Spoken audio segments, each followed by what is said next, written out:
Deer don't stop at the city limit. The wind doesn't stop blowing at the city limit. We are living in nature wherever we are. Wildfire can burn into urban areas. Einar Jensen is always thinking about the risk of fires. He's the fire risk reduction specialist for Evergreen Fire. So it's critical that we remember that even urban areas, we still got to be thinking about this. A new report from CoreLogic found Colorado has one of the highest concentrations of at-risk homes in the U.S., 332,000 homes, and some of the highest potential reconstruction costs, $140 billion.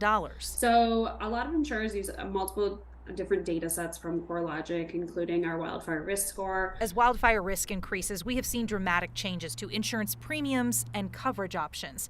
CoreLogic says there are a lot of factors to calculate a property's risk score. So there's really 4 different elements that are major, and that's the fuel that's on the property, the distance to fuel around the property, as well as things like wind and drought and slope and aspect, which are things that you may not think of right away.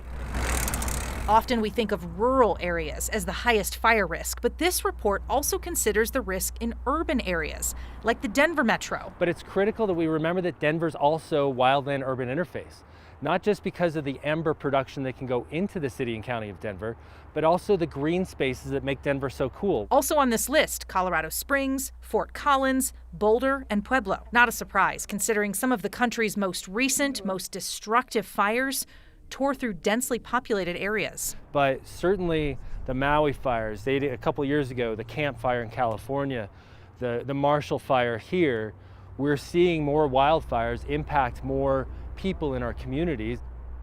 This report also makes some predictions about how the risk could change as the climate changes, anywhere from 40 to 50% steeper losses with those projections by 2050, depending on how aggressive or not aggressive we are about reducing greenhouse gas emissions. That's just a projection, though. We'll see if that, how that plays out. But I mean, a 50% increase in loss projection is a huge deal for both homeowners looking at what kind of coverage they need, and then obviously the insurers themselves. Exactly. I mean, it's kind of staggering when you look at that. So. Yeah. All right, Jenny Meckles, thank you.